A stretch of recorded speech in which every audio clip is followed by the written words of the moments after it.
Influence ఉండదు, ఒకటి చేసేది ఉండదు, ఒకటి పెట్టేది ఉండదు, ఇంకోటి ఉండదు. So robust tendering process, robust guide lines put in place.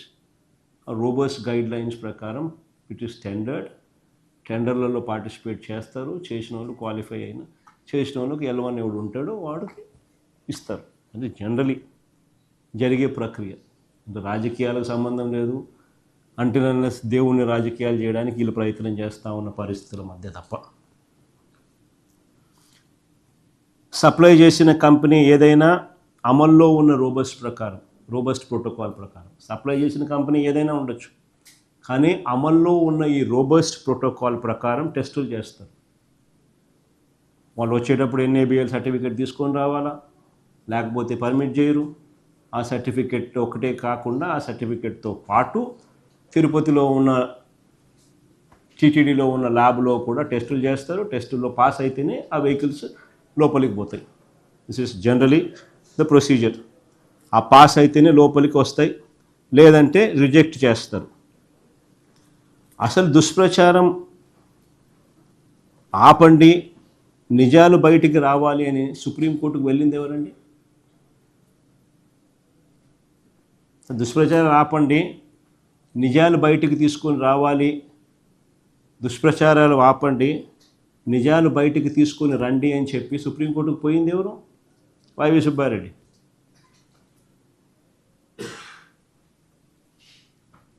పోయింది వైవి సుబ్బారెడ్డి, తెలుగుదేశం వాళ్ళు కాదు. మరి ఆయన మీద ఆరోపణలు ఏందని నాకు అర్థం కాదు. సెన్స్ ఉండాలి. అసలు ఆ మనిషి వైవి సుబ్బారెడ్డి అనే వ్యక్తిని మీరు ఎప్పుడైనా ఆయన ఇంటికి పోయినారా? హైదరాబాద్ ఒకసారి పోండి. పక్కనే ఆయన ఇంట్లోనే గోపూజ జరుగుతుంది. ఇంట్లోనే. ఇదే వైవి సుబ్బారెడ్డి గారు అయ్యప్ప మాల కనీసం 35-40 సార్లు వేసుకొని ఉంటాడు. అదేమంటారు స్వాముల్లో కూడా కేటగిరీ, గురుస్వామి కేటగిరీ. కనీసం 35 సార్లు 1978 నుంచి 35 సార్లు 40 సార్లు కనీసం పోయింటాడు. ఏం ఆరోపణలు చేస్తూ ఉన్నారో, ఎందుకు చేస్తూ ఉన్నారో మీకే తెలియదు. అన్నిటికన్నా ఇక్కడ ఆశ్చర్యమైన క్వశ్చన్స్ కొన్ని అడుగుతా చూడండి. ఇది నిజంగా ఆశ్చర్యకరమైన క్వశ్చన్స్. అందరూ కూడా బాగా వినండి. Sensible questions. ఈ సిట్లో చంద్రబాబు వేసిన అధికారులు ఎవరు తెలుసా? ఒకరు కృష్ణయ్య సమీప బంధువు. ఈ కృష్ణయ్య ఎవడు? కృష్ణయ్య సమీప బంధువు గోపీనాథ్ జట్టి. ఈ కృష్ణయ్య ఎవడు? చెప్ప కృష్ణయ్య ఎవడు ఏంటి చూపించండి ఒకసారి. NTR ట్రస్ట్లో, NTR మెమోరియల్ ట్రస్ట్లో ట్రస్టీ. ఇప్పుడు పక్కన భువనేశ్వరి, కృష్ణయ్య. ఇది వాళ్ళ కుటుంబానికి ఉన్న సంబంధాలు. ఈయన సమీప బంధువు ఈ గోపీనాథ్ జట్టి అనేటోడు. ఈడు one of the SIT officers. ఈ మనిషి one of the SIT officers. ఈయన రిటైర్డ్ అయినా కూడా ఈ కృష్ణయ్య మీద చంద్రబాబుకి ఎంత ప్రేమ అంటే, ఈయన రిటైర్డ్ అయిపోయి ఇన్ని సంవత్సరాలు అయిపోయిన తర్వాత NTR ట్రస్ట్లో, NTR మెమోరియల్ ట్రస్ట్లో ట్రస్టీగా పెట్టుకోవడం అనేది కాక, రిటైర్ అయిపోయిన ఎన్ని సంవత్సరాల తర్వాత కూడా ఇప్పుడు కూడా ఈ స్టేట్ గవర్నమెంట్లో ఇప్పుడు AP pollution control board chairman, ఇప్పుడు కూడా ఏపీ పొల్యూషన్ కంట్రోల్ బోర్డుకు చైర్మన్. ఇలాంటి వెస్టెడ్ ఇంట్రెస్ట్తో ఉన్న వ్యక్తి సమీప బంధువు, one of the SIT officers. పోనీ ఇంకొక ఆఫీసర్ చూద్దామా? ఇంకొక ఆఫీసర్ ఎవడు? DIG త్రిపాఠి. ఈ సర్వశ్రేష్ఠ త్రిపాఠి అనేవాడు ఎలాంటి వాడు నేను చెప్పాల్సిన పనిలా. రాష్ట్రంలో ప్రతి ఒక్కరికి తెలుసు. పల్నాడు జిల్లాల్లో ఆయన క్రియేట్ చేసిన అల్లకల్లోలం ఇప్పటికి కూడా ప్రజలు మర్చిపోలేరు. ఏ రకంగా తెలుగుదేశం పార్టీని గెలిపించడం కోసం తెలుగుదేశం పార్టీని భుజాన వేసుకొని ఏ రకంగా తెలుగుదేశం పార్టీ కోసం పాకులాడినాడు అని చెప్పి, ఆ తర్వాత చంద్రబాబు నాయుడు గారు ఇదే ఆఫీసర్ను ఏ రకంగా చంద్రబాబు నాయుడు పక్కన పెట్టుకొని ఏకంగా డిఐజీ స్థానం ఇచ్చి ఆయన చేస్తూ ఉన్న మాఫియా కనెక్షన్స్లో ఈయన కూడా ప్రధాన పాత్ర పోషిస్తూ ఉన్న వ్యక్తి ఈ త్రిపాఠి అనేవాడు. ఈయన వన్ ఆఫ్ ది ఆఫీసర్. సిట్లో ఇలాంటి ఆఫీసర్లు నేను చెప్తున్నా.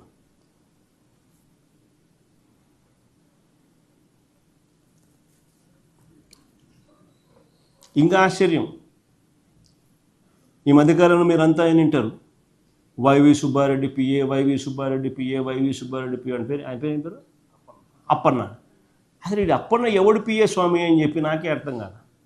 అడిగిన నేను విపిఆర్ పిఏ. విపిఆర్ ఎవడు? Telugu Desam party MP.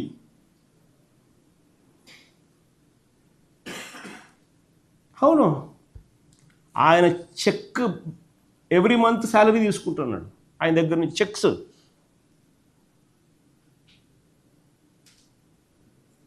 ఆయన ఏపీ భవన్ ఎంప్లాయీ, తర్వాత విపిఆర్ పిఏ, దాని తర్వాత ఏపీ భవన్ ఎంప్లాయీ. మరి ఎక్కడ వైవి సుబ్బారెడ్డి వచ్చినాడు పిక్చర్లోకి?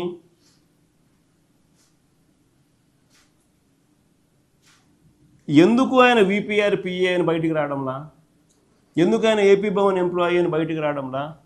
ఎందుకు మాటికి ఈనాడు, ఈ ఆంధ్రజ్యోతి, ఈ టీవీ5, ఈ చంద్రబాబు ఎంతసేపు ఉన్నా YV Subba Reddy PA, YV Subba Reddy PA, YV Subba Reddy PA Goebbels ప్రచారం చేస్తూ ఎందుకు డ్రిల్ చేస్తూ ఉన్నారు అబద్ధాన్ని? ఆలోచన చేయమని అడుగుతా ఉన్నా ప్రతి ఒక్కరిని కూడా. అంటే ఒక అబద్ధాన్ని నిజం చేయడం కోసము ఒక సిస్టమేటిక్ పద్ధతిలో ఏ రకంగా వ్యవస్థలు కూడబలుకుని, ఏ రకంగా ఇరికిచ్చే కార్యక్రమం చేయడంలో ఏ రకంగా వీళ్ళంతా దిట్టలు అని చెప్పడానికి. అన్నిటికన్నా ఆశ్చర్యం ఏం తెలుసా? ఇవన్నీ జరిగింది ఎప్పుడు? ఈయన ముఖ్యమంత్రిగా ఉండగా, ఈయన ప్రభుత్వంలో జరుగుతాయి. అన్నిటికన్నా ఆశ్చర్యం ఇది. ఈయన ముఖ్యమంత్రిగా ఉండగా, ఈయన ప్రభుత్వంలో, ఈయన హయాంలో ఇవన్నీ టీటీడీలో జరుగుతూ ఉన్నాయి.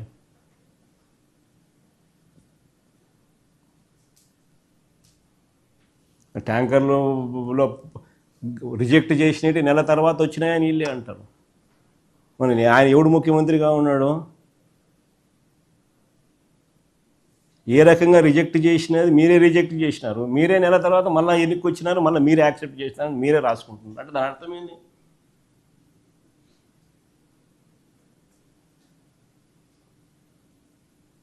అంటే ఏ రకంగా ఒక అబద్ధాన్ని నిజం చెప్పడం కోసం అని చెప్పి వీళ్ళు పడతా ఉన్న అగసాట్లు నిజంగా చూస్తూ ఉంటే ఆశ్చర్యం కలిగిస్తాయి.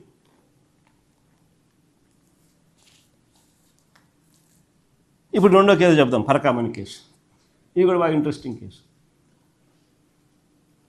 ఈ పరకామణి కేసు అసలు ఆశ్చర్యం కలిగించే కేసు నిజంగా.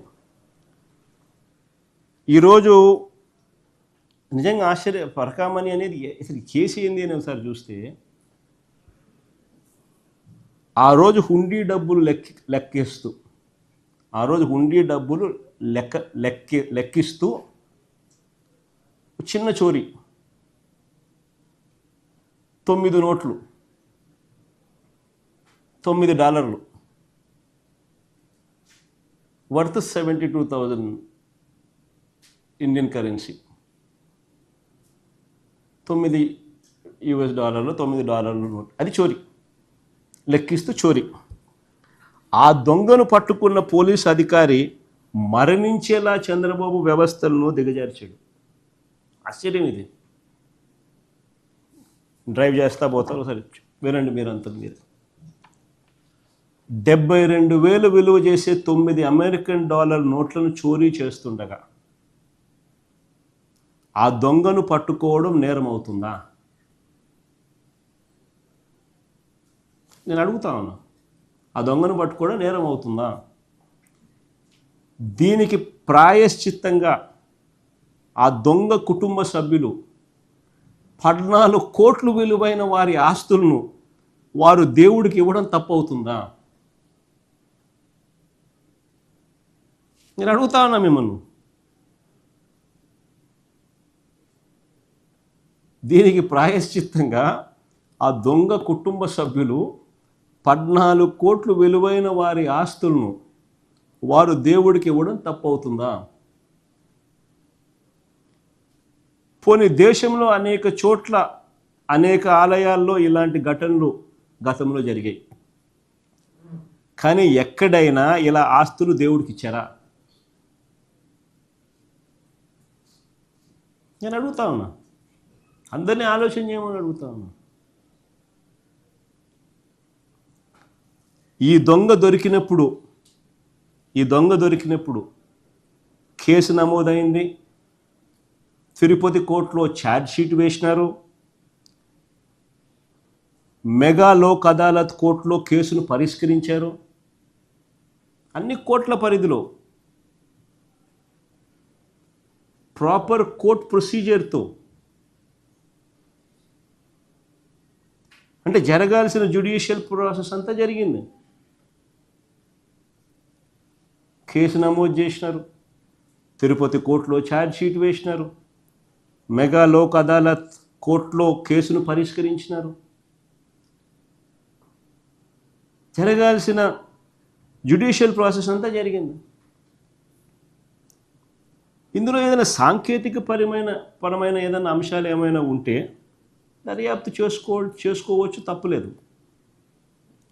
కానీ రాజకీయం కోసం, రాజకీయాలు మనసులో పెట్టుకుని ఈ ఘటన జరిగినప్పుడు అక్కడ చైర్మన్గా వైవి సుబ్బారెడ్డి ఉన్నాడనో, అక్కడ చైర్మన్గా భూమన కరుణాకర్ రెడ్డి ఉన్నాడనో, వాళ్ళ మీద బురద జల్లాలని తప్పుడు స్టేట్మెంట్ల కోసం, తప్పుడు స్టేట్మెంట్లు ఇచ్చే విధంగా ఇవ్వాలి అని అక్కడ పనిచేస్తా ఉన్న బీసీ పోలీస్ అధికారిని వేధించి, వెంటాడి, బెదిరించి, చివరకు ఆయన చనిపోయేలా చేసి, దాన్ని కూడా వక్రీకరిస్తూ ఆ మరణానికి ఎవరో కారణం అంటూ ఎల్లో మీడియా చేత ఫేక్ కథనాలు రాయించడం ఎంత మటుకు ధర్మం అని అడుగుతా ఉన్నా. ఇది ఎంత మటుకు సమంజసం అని అడుగుతా ఉన్నా. నేను అడుగుతా ఉన్నా మిమ్మల్ని అందరినీ కూడా, మీ ద్వారా రాష్ట్ర ప్రజలందరూ కూడా చూడమని అడుగుతా ఉన్నా. దొరికిన దొంగ జిఆర్ స్వామి మఠంలో క్లర్కుగా 30 ఏళ్ళ నుంచి పనిచేస్తూ ఉన్నాడు. ఆ దొరికిన దొంగ 30 ఏళ్ళ నుంచి జిఆర్ స్వామి మఠంలో క్లర్క్గా పనిచేస్తూ ఉన్నాడు. పరకామణి లెక్కింపులో ఎన్నో సంవత్సరాల నుంచి పాల్గొంటా ఉన్నాడు.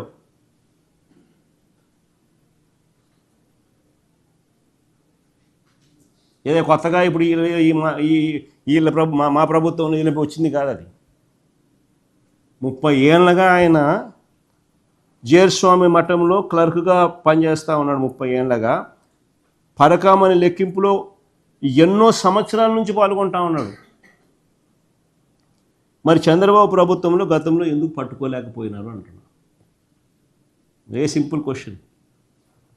దొంగను మేము పట్టుకున్నాం, మీరు ఎందుకు పట్టుకోలేకపోయినారు? చంద్రబాబు నాయుడు అడుగుతాను సూటిగా. చంద్రబాబు నాయుడు ఇంకొక క్వశ్చన్ కూడా అడుగుతాను. మేము వచ్చాక మేము ఎందుకు పట్టుకోగలిగినాం తెలుసా? ఎలా పట్టుకోగలిగినాం తెలుసా? మేము వచ్చాక తిరుమల హుండీ డబ్బును లెక్కించే పద్ధతిని, లెక్కించే ప్రక్రియను ఇంకా పారదర్శకంగా చేయగలిగాం. ఏకంగా దేవుడి సొమ్ముని దొంగల పాలు కాకూడదని 23 కోట్లు ఖర్చు పెట్టి కొత్త బిల్డింగ్ కట్టినాం. 23 కోట్లు ఖర్చు పెట్టి పరకామని కొత్త బిల్డింగ్ కట్టాం. అత్యాధునిక కెమెరాలతో నిఘా వ్యవస్థ ఏర్పాటు చేసినాం. దాన్ని సీఎం హోదాలో నేను స్టార్ట్ చేశాను, ప్రారంభించాను. ఫిబ్రవరి 5, 2023 నుంచి ఆ బిల్డింగ్ పూర్తి స్థాయి ఆపరేషన్స్ స్టార్ట్ అయినాయి. పాత భవనంలో అరకొర సీసీ కెమెరాలు ఉండేవి. రికార్డింగ్ క్వాలిటీ కూడా తక్కువే, బ్లైండ్ స్పాట్స్ ఎక్కువ. వాటినన్నింటినీ మారుస్తూ కొత్త భవనంలో మేము 360 degrees కవరేజ్తో 4K HD CCTV వ్యవస్థలు, హైబ్రిడ్ నైట్ విజన్ కెమెరాలు, ఎక్కువ రోజులు డేటా ఉండేలా multi team real time monitoring systems, ఇవన్నీ తీసుకొచ్చినాం. ఇవన్నీ చేసిన తర్వాత April 4th, 2023 ఫిబ్రవరి 5th, 2023 నుంచి ఈ బిల్డింగ్లో పూర్తి స్థాయి ఆపరేషన్ స్టార్ట్ చేసినాం. April 4th, 2023లో దొంగతనం చేస్తూ ఈ వ్యక్తి పట్టుబడ్డాడు. చెప్పండి, ఎవడు మంచోళ్ళు? ఇంత గొప్ప వ్యవస్థను సృష్టించినందుకు మాపై నిందలా?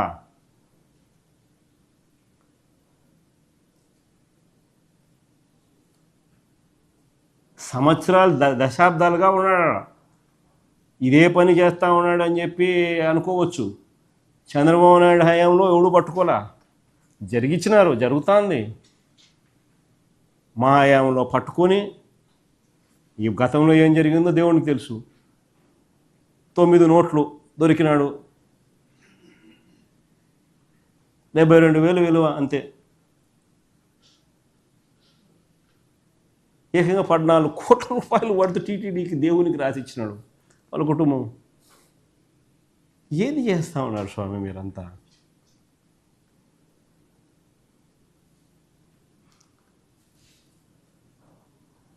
ఇంకా చెప్తా.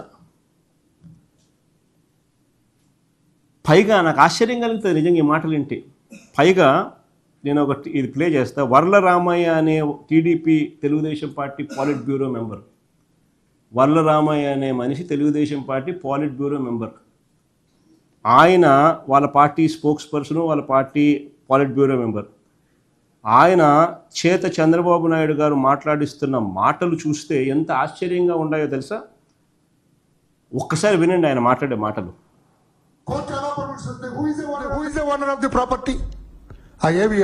ఓనర్ అందుకే కోర్టు కూడా తప్పు చేసిందా అన్న అనుమానం వస్తుంది నాకు. దీని మీద కూడా నేను ఆంధ్రప్రదేశ్ హైకోర్టు చీఫ్ జస్టిస్ గారిని సవినయంగా రిక్వెస్ట్ చేస్తూ ఉన్నా, మీ తరఫు నుంచి కూడా దర్యాప్తు చేయించాలి. How this case, such a serious case was taken with Lok Adalat, దర్యాప్తు చేయించాలని చెప్పి కూడా హైకోర్టు చీఫ్ జస్టిస్ గారిని నేను కోరుతున్నాను. Already there is a rumour floating at Tirupati. ఈ జడ్జి గారికి పైనుంచి ఎవరో జడ్జి ఇంకొక జడ్జి చెప్పారట. నేను అందుకు ఆ జడ్జి ఎవరైనా అట్లా అదంతా పెడుతుంటారు. మనం ఎవరిబడి ఈజ్ ఏ హ్యూమన్, మనందరం మనుషులే. జడ్జి అయినా, ఆఫీసర్ అయినా, గవర్నర్ అయినా, రాష్ట్రపతి అయినా, ప్రైమ్ మినిస్టర్, అందరం మనుషులమే కదా. ఈ జడ్జి గారికి పైన జడ్జి ఎవరో చెప్పారట పైనుంచి. ఆ జడ్జి ఎవరు, ఈ జడ్జి ఎవరు, ఏమిటిది? అన్ని ఆ జడ్జి చెప్పిన, ఈ జడ్జి చెప్పిన, ఇన్స్పెక్టర్ జగన్మోహన్ దర్యాప్తు చేసిన జరిగింది అన్యాయం ఎవరికి? స్వామి వారికి పాయింట్స్ ఇవ్వటం జరిగింది. వాళ్ళంతా ఇంకొక విషయం అండి, తమిళనాడులో రిజిస్టర్ చేసింది ఆస్తులు, తమిళనాడులో రిజిస్టర్ చేశారట. దీని వెనకెవరో ఒక న్యాయమూర్తి కూడా ఉన్నాడని చెబుతున్నారు. How far it is true I don't know. దీనికి 50 లక్షలు స్టాంపు డ్యూటీ కట్టారట. నేను అడుగుతున్నా ఈ రోజున సిఐడిటీని 50 లక్షల రూపాయలు ఎవరు కట్టారు? తమిళనాడులో ఆస్తులు తమిళనాడులో రిజిస్ట్రేషన్ చేయకపోతే మన రాష్ట్రంలో రిజిస్ట్రేషన్ చేస్తారా? తలకాయ తోక లేకుండా మాట్లాడే మాటలు చూస్తే ఏకంగా చంద్రబాబు నాయుడు గారు ఆయన స్పోక్స్మెన్తో, ఆయన పార్టీ పాలిట్ బ్యూరో మెంబర్తో ఆయన మాట్లాడిస్తున్న మాటలు ఇవి. ఏకంగా న్యాయ వ్యవస్థ మీద చంద్రబాబు నాయుడు గారు దాడి చేస్తూ ఉన్నారు. తిరుపతి జడ్జి మీద, లోక్ అదాలత్ జడ్జి మీద, వీరిద్దరికీ పైనుంచి ఒక సుప్రీంకోర్టు పెద్ద జడ్జి గారు ఒత్తిడి తెచ్చారట. ఆయన మీద కూడా మాట్లాడుతూ ఉన్నారు. అసలు నాకు ఆశ్చర్యం అనిపిస్తుంది. అసలు వీళ్ళు మాట్లాడే పెద్ద జడ్జిలు గురించి వీళ్ళు మాట్లాడుతూ ఉన్నారు.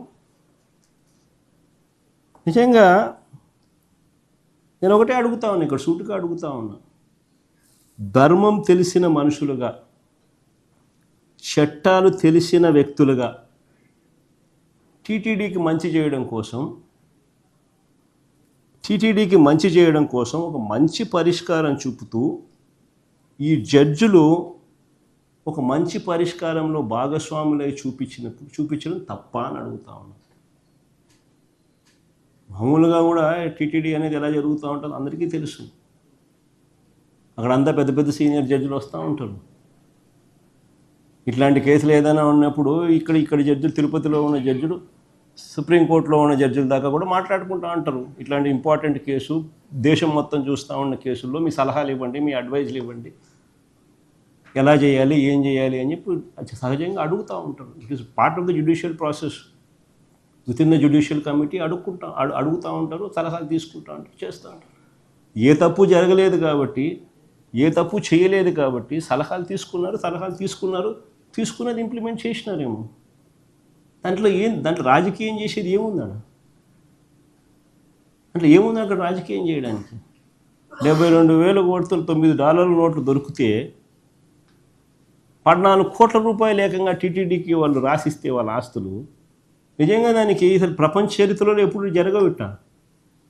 దానికి నిజంగా సంతోషపడాల్సింది పోయి ఆ జడ్జులను అనడము, ఆ టీటీడీ ఆఫీసర్లను అనడము ఏం చేస్తూ ఉన్నారు?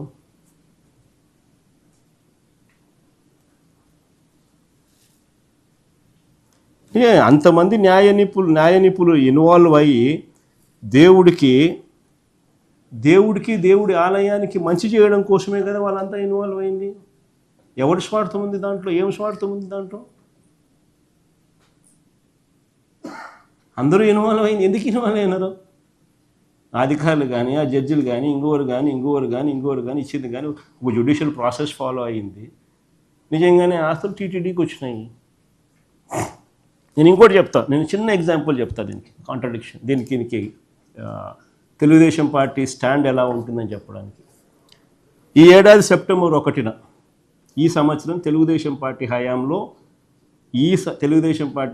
చంద్రబాబు నాయుడు ముఖ్యమంత్రిగా ఉన్న ఇదే హయాంలో సెప్టెంబర్ 1న సింహాచలంలో హుండీ డబ్బులు 55,000 చోరీ చేస్తూ దేవస్థానం ఉద్యోగి రమేష్, అవుట్సోర్సింగ్ ఉద్యోగి సురేష్ పట్టుబడ్డాడు.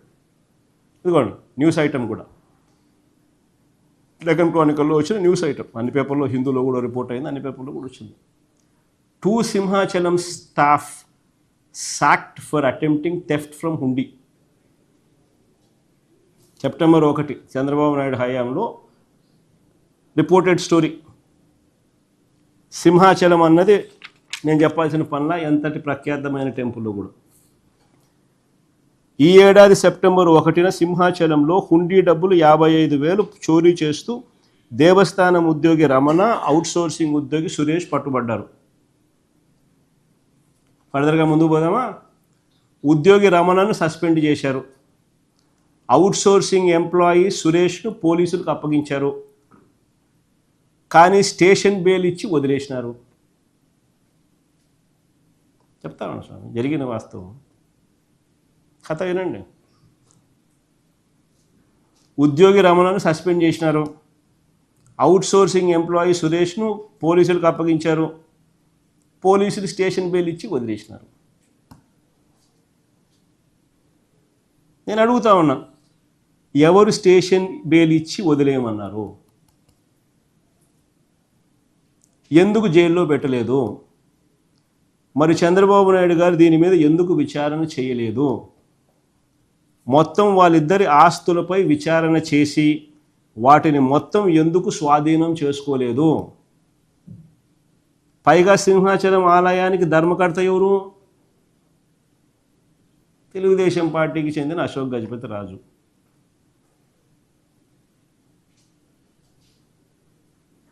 అశోక్ గజపతి రాజు ఎవరు ఇప్పుడు ప్రస్తుతము? యా రాష్ట్రానికి గవర్నరు? గోవా గవర్నరు. ఆయన ధర్మకర్త. ఏంది స్వామి ఇది? ఒక్కొక్క చోట ఒక్కొక్క న్యాయం, ఒక్కొక్కరికి ఒక్కొక్క న్యాయం. సుబ్బారెడ్డి చైర్మన్గా, వైవి సుబ్బారెడ్డి చైర్మన్గా ఉంటే, కరుణాకర్ రెడ్డి చైర్మన్గా ఉంటే ఒక న్యాయం. అదే అశోక్ గజపతిరాజు చైర్మన్గా, ధర్మకర్తగా ఉంటే ఇంకో న్యాయం. వాళ్ళు మంచి చేసినా దాన్ని చెడు అంటారు, వీళ్ళు చెడు చేసినా దాన్ని మంచి అంటారు.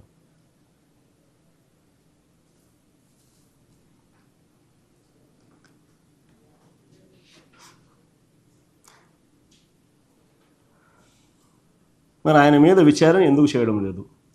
ఎక్కడైనా న్యాయం అనేది ఒకటే కదా. సింహాచలంలోనూ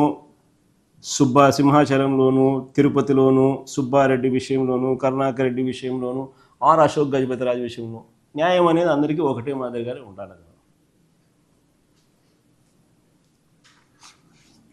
నేను ఇంకోటి చెప్తా, అసలు దేవుడు సొమ్మును స్కామ్ చేసింది ఎవరో చెప్తా.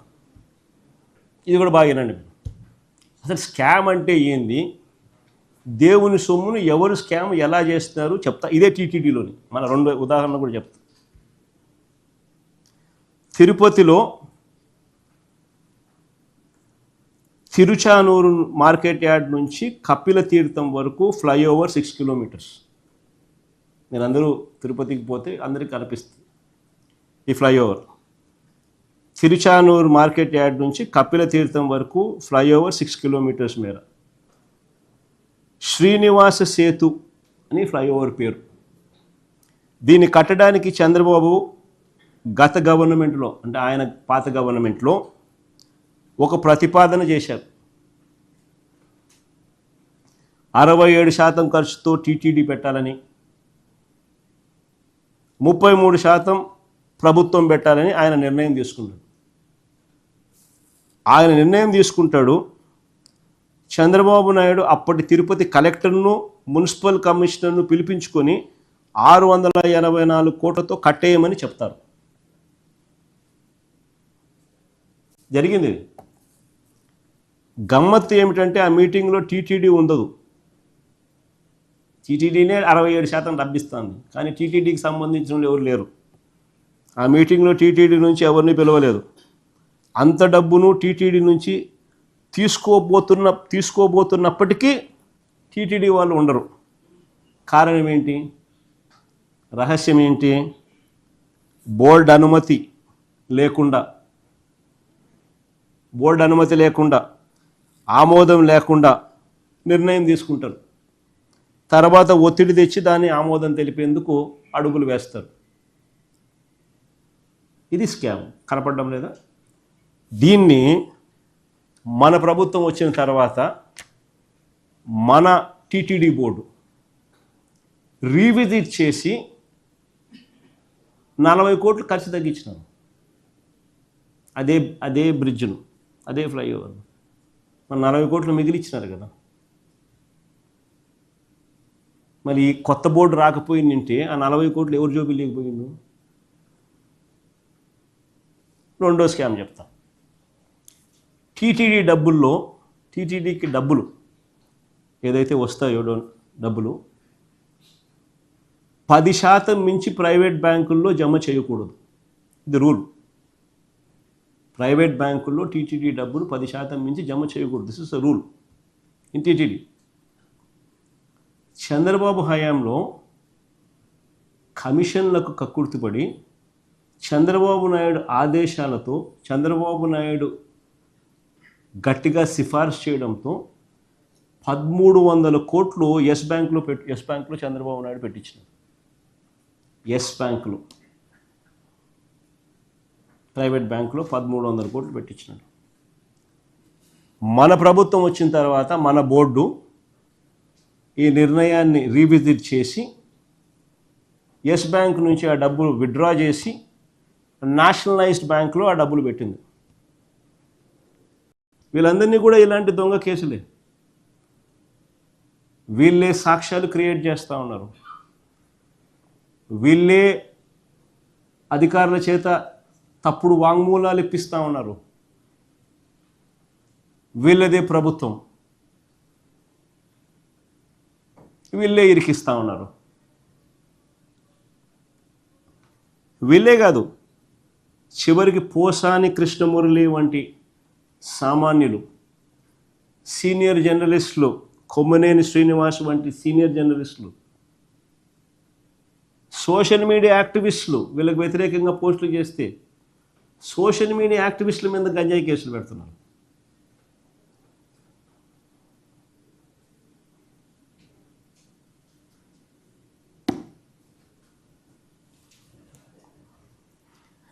ఇంకా ఆశ్చర్యం చెప్పాలన్నా, వీళ్ళ రెడ్ బుక్ రాజ్యాంగం ఎలా జరుగుతుందనంటే సాలూరులో మీరందరూ కూడా ఈ మధ్య చూసే ఉంటారు, సాలూరులో మంత్రి సంధ్యారాణి పిఏ సతీష్,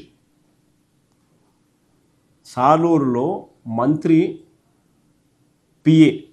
మంత్రి సంధ్యారాణి పిఏ సతీష్ ఇతను వేధించాడు అని చెప్పి మండల ఆఫీసులో పనిచేస్తున్న ఒక అటెండర్ మహిళ వేధించినాడు అని చెప్పి ఆయన పంపించిన వాట్సాప్ మెసేజ్లు, తన ఫోన్కు పంపించిన వాట్సాప్ మెసేజ్లు తీసుకొని పోయి కేసు పెట్టడానికి పోతే కేసు తీసుకోరు.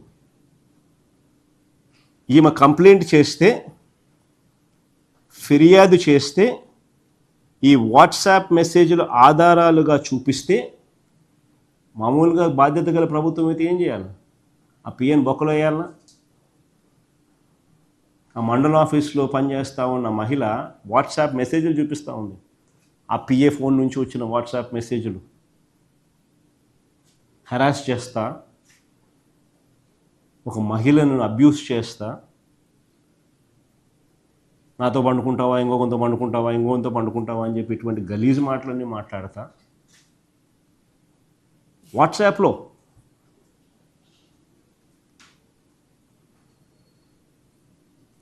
ఒక మంత్రి పిఏ ఇట్లాంటివి చేస్తే అని ఏం చేయాలా? బయటకు వస్తే ఇది జైల్లో పెట్టాలన్నా, బొక్కలు వేసి కొట్టాలన్నా? అది కొట్టడం కదా దేవుడు, కనీసం బొక్కలు అయితే వేయాలన్నా? అరెస్ట్ చేయకపోగా, కేసులు పెట్టకపోగా, చివరకు ఆమెకు దిక్కు తెలియక ఏం చేయాలని అర్థం కాక మీలాంటి విలేకరులు ఏమన్నా ఆమె చూపిస్తే, ఈ డీటెయిల్స్ని చూపిస్తే సాక్షి పేపర్ రాసింది దాన్ని. అంతే, రాసిన సాక్షి విలేకరిని మీద కేసులు రాసినందుకు.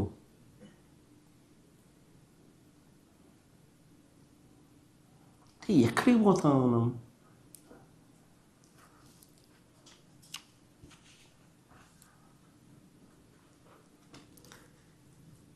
ఇంకొక అడుగు ముందుకు పోదాం. మరోవైపు ఏకంగా దేవుడిని కూడా రాజకీయాల్లోకి లాగుతా ఉన్నాం. ఇది కొంచెం కరెంట్ టాపిక్స్. టీటీడీ ఏం జరుగుతూ ఉంది, దేవుడిని ఏ రకంగా రాజకీయాల్లోకి లాగుతా ఉన్నారు ఒకసారి చూద్దాం. టీటీడీ వేదికగా నిజంగా వెంకటేశ్వర స్వామి నిజంగా ఎంత ప్రసిద్ధిగాంచిన గుడి అంటే టీటీడీ ప్రపంచవ్యాప్తంగా, ఫర్గెట్ అబౌట్ దేశం, ప్రపంచవ్యాప్తంగా కూడా ఆ గుడికి ఒక ప్రతిష్ఠిత ఉంది. అలాంటి వెంకటేశ్వర స్వామి గుడిని చంద్రబాబు నాయుడు పుణ్యాన నిజంగా ఎంత అబాసుపాలు చేస్తూ ఉన్నారన్న దానికి నిదర్శనాలు ఇవన్నీ. నేను అడుగుతా ఉన్నా, ఇదే చంద్రబాబు నాయుడు కక్ష రాజకీయాలను చూస్తూ అడుగుతా ఉన్నా, నెయ్యిలో జంతువుల కొవ్వు ఉందని నేను చంద్రబాబుని అడుగుతాను. అయ్యా చంద్రబాబు, నెయ్యిలో జంతువుల కొవ్వు ఉందని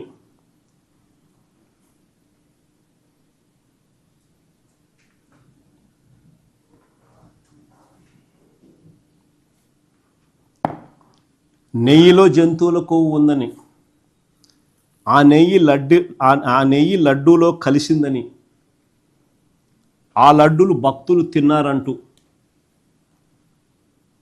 దేవుడంటే భయము భక్తి లేకుండా చంద్రబాబు మాట్లాడారు. ఆ రోజు ఆయన అన్న మాటలన్నీ మీ అందరికీ గుర్తుంటాయి కదా. ఆయన అన్న మాటలు ఇవే కదా. చంద్రబాబు నాయుడు అనే వ్యక్తి ఆ రోజు అన్న మాటలు, నెయ్యిలో జంతువుల కొవ్వు ఉందని, ఆ నెయ్యి లడ్డూలో కలిసిందని, ఆ లడ్డులు భక్తులు తిన్నారని, దేవుడు అంటే భయము భక్తి రెండు లేకుండా చంద్రబాబు నాయుడు మాట్లాడిన మాటలు. నేను అడుగుతాను, మరి జంతువుల కొవ్వు నెయ్యిలో కలిసిందని, ఆ లడ్డులు భక్తులు తిన్నారని చెప్పడానికి ఆధారాలు దొరికాయా? చంద్రబాబు నేను సూటిగా ప్రశ్నిస్తాను.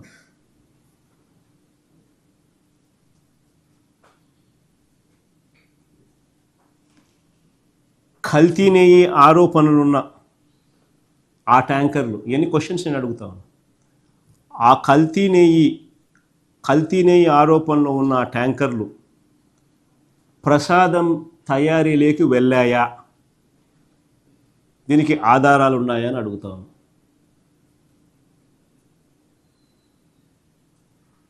ఎందుకనంటే టీటీడీలో ఒక రోబస్ట్ ప్రొసీజర్ ఉంది.